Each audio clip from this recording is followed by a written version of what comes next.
Well, hey, here I am again. It's your girl, Miss Straight Talk, no sugar added, none added at all.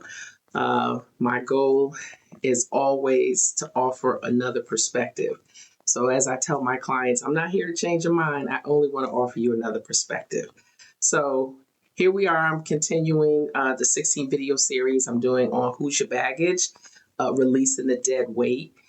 Because I don't want anyone to go another day, into another month, into another year, carrying those things that do not serve us. If it doesn't serve us, then we need to go. Think about it. When you go to a restaurant, you sit at a table. If the server doesn't come, they're not serving you. What do? You get up and leave. So that's what we're wanting this dead weight to do. We want this dead weight to just leave. So hopefully you've had an opportunity to watch the other videos that are posted. If you have not, check them out. Even if they don't apply to you, I encourage you to share with someone else. Share with at least 5 to 10 people. So today we're going to talk about shame. Let's talk about shame. And I think that this one is something that I think we've all experienced at some point in our lives. Some allow it to linger longer than others, but I'm just here to say shame has no place in our lives. Has no place in our lives because it's not serving us.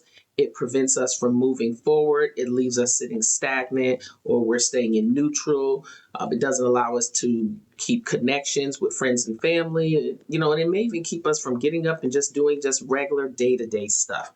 So let me just share with you here. So shame is either you're feeling a feeling of embarrassment or humiliation. Just in a nutshell. I believe that may be the Webster's brief definition of it, but it's feeling embarrassed or feeling humiliated. Now, some of us can bounce back from either of these things very quickly, and then others, they linger in it because what they do is they internalize it, and their internalized thoughts, they believe that those are external thoughts of others, and that in some instances is not the case. Sometimes it's right here, and I'm not calling anybody crazy, and I'm not minimizing anybody's experience. I always like to kind of get that out in the open. I'm not minimizing your experience. The only thing that I really want to try to do is just give you that light bulb moment that says, hey, I want to get the heck out of here. I want to get this off of my back. I want to be done with it and be able to move forward. So I have some notes on this one, so I'm going to have my notes. So like I said, it's a feeling of being embarrassed or humiliated, of having done something immoral or improper. So it's usually the immoral one that will kind of hold us in a place of stuckness, and we just can't leave because we just keep compounding the thoughts. So I'll give another transparent moment, just like I did in procrastination. So hopefully you've watched that one already. If not, go on over and check it out. So I remember I was a teenage mom, and I was 19 when I got pregnant. And I think for me, I don't even really think it was so much of being 19, unwed, and pregnant. I think it was the fact that my father was a retired pastor, and I thought about what other people were going to think of him because of the decision that I made and becoming pregnant at a young age and being unwed. And so I allowed that to sit on me for a little minute, not that long. But then I came to a realization. I just think I was just wise at some point in my early years, because I came to a realization. For one, my parents, of course, like any parents would express, the disappointment, because they do want more for us than just, than being a teen mom. Even though I was 19, it's still teen. And so having the support of my parents, that really kind of, helped me to navigate.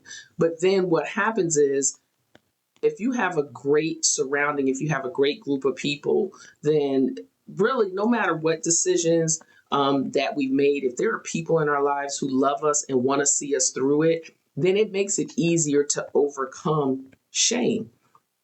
It makes it easy to overcome shame. yes, they did express the disappointment. But then after we kind of had that conversation, it was like the what's next? The what's next? Here's what we got to do. This is what needs to happen. This is how you need to take care of yourself. And so those things. And so I'm sure that there are many of you who have had that experience, especially if you were pregnant at a young age, or if you got pregnant at an older age, and there's no husband, or the father is not in the picture. And what I say to you regarding that is, I just basically say, be comfortable with who you are. Be comfortable that you are capable. Be comfortable in the fact that you can make decisions. You can do what you need to do to come out. It's not really so much about what other people outside think, because when we invite all of that other energy inside, we really lose ourselves. And then we're trying to become what other people want us to become instead of who we are to become. So don't really kind of let that get you. And then I remember too another situation, and I believe I shared this in the blame video, where I briefly talked about finding out that I was adopted at age 26. And here I was, by the time, I kind of found my both of my parents, at 30, I was feeling, I was feeling some shame, because I was like, man, everybody else kind of had their parents that birthed them to grow up. They grew up with them. And, I didn't want to tell people that anymore. And I just kind of had this feeling of seclusion. I just didn't want to face, you know, anything. Now, I was 30. I'd already been married and had children, but here, this situation caused me to feel a sense of shame. And then how I came out of that was, I reminded myself that, as I stated in that video, that my parents made the best decision that they could make at that time. And I had great parents. And I was not molested. I was not hungry. I was never homeless. I didn't experience all those things. So I had to snap myself out of that and say, you know what, like, get over that. Get over that. So also with shame is it's an uncomfortable internal experience. And many times it is how we internalize the situation. It's how we could be looking at the facts of it, but then we also kind of include the non-facts of it. And the non-facts kind of sometimes can kind of take us over this anxiety hill, and we just kind of going crazy with it. And we just have to find a way to kind of let that go. And then we deal with shame, with rejection. I know a lot of teenagers, a lot of young kids, deal with this internal and external rejection, because it's about being accepted. And then if something happens, at school or on social media, and then everybody starts digging in, they kind of start feeling shame, and they're feeling shame as a result of those external situation. So I actually found some information I wanted to share with you. I got it off of choosetherapy.com. So I'm just going to share a couple of things, and it's categorized as thoughts, feelings, or behaviors. So think about this. The thought is thinking more cynically about the future. Like, you're just cynical about it. There's no kind of surety. There's no kind of flat footing. You're standing firm in it. But then the feeling embarrassed or humiliated.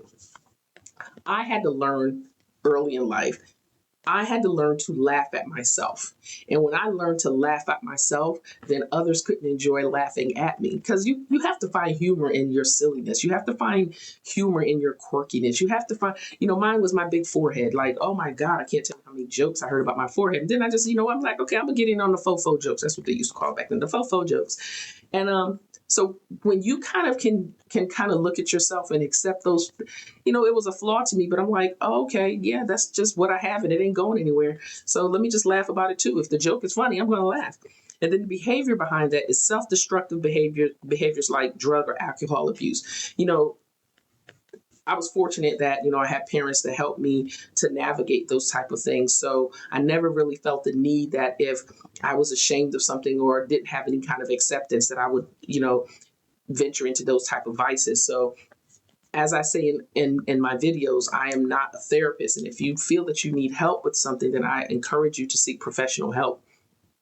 So another thing, a thought, is rumination on past failures and rejections. You just keep letting it play and let it play. You just keep going over and over and over. The past is the past. You can't do anything about it. Sitting here worrying about it and stressing about it, being shameful about it, is not going to change that it happened and how it happened and the results that came from what happened. So just say, you know what, that is what it was. Now, how do I move forward? And the feelings of that is feeling small, weak, helpless, and sometimes in a paralyzed state. You're just absolutely like just stuck. I just can't move. You're standing there like, can people see me? Yeah, they can see you, but how do you see yourself? And the behavior is defensiveness, pushing people away, not letting the guard down. So when we are experiencing any form of shame, in order to protect us living in shame, we isolate ourselves. So we isolate ourselves, and then we continue to pour more negative and toxic thoughts into our mind about the situation. So whereas the situation may have been a pinhead puddle, now you've made it Lake Michigan with all of the stuff that you've been putting into your head. And then thirdly, I want to share being more suspicious and distrustful of others. That's the thoughts. The feelings are feeling overstimulated, hypervigilant, or overly sensitive. Just everything that somebody says. Like if you are that person who is easily offended about everything, like you really need to have some kind of self-awareness. And that may be, a therapy moment. And so we said, some people say, well, I can't afford therapy. If you are employed, 99% of employers have employee assistance programs where they do offer therapy. So if you're able to get that through that, then do that. And the behavior of that is compromising or settling for less because of fears of failing. So sometimes we don't move forward. We get in this feeling of being comfortable, and we don't want to step outside of that comfort zone because it feels good here. I know this space. I know how to think. I know the reaction. I know when it's left. I know when it's right. And then we never take ourselves out because of we fear failing. And so I just wanted to share those couple of things with you on shame. And I know this one a little bit longer than others, but I think this is very important because this is something that really holds many of us back from moving forward. Because once we've had a failure, once there's been any type of feelings of humiliation or embarrassment, we're afraid to step out of there. I'm telling you, one way that you can get over fear of humiliation and embarrassment is to go to a karaoke club. Just get up, because guess what? 90% of the people in there cannot sing. Everybody sounds horrible. And I do it all the time without alcohol. I do not need alcohol. I have 4 songs that I sing no matter what. If I go to karaoke 3 nights in a row, I'm going to sing those same songs, and I'm going to sound just as horrible the 4th night as I did the first night. And just accept I can't sing. People are enjoying it. I'm having a great time. And then, hey, I move on to the next thing. So I hope that you have found something very insightful in this particular video or in the others that you've watched. And like I said, if you need professional help, I do encourage you to seek professional help. I have other videos on other type of topics, so I definitely want you to like, subscribe, put the little bell on so you can know when I post the video. And I need you to do me a favor. I am attempting to grow this channel, and so I want you to share this with at least 5 to 10 people so that they can like, subscribe, and share. So I could be found on social media under Miss Straight Talk, no sugar added. My website is bestraigup.com. And I'm looking forward to conversing with you. So please share in the comments your thoughts on this and how you've overcome, because someone may go back and read the comments and they may learn something from what you commented on and not so much what I said. I don't have a monopoly on this. So this is about building a community of moving people forward. So thank you so much for watching, and I hope that you will continue to watch. So take care and have an amazing rest of your day. Bye-bye.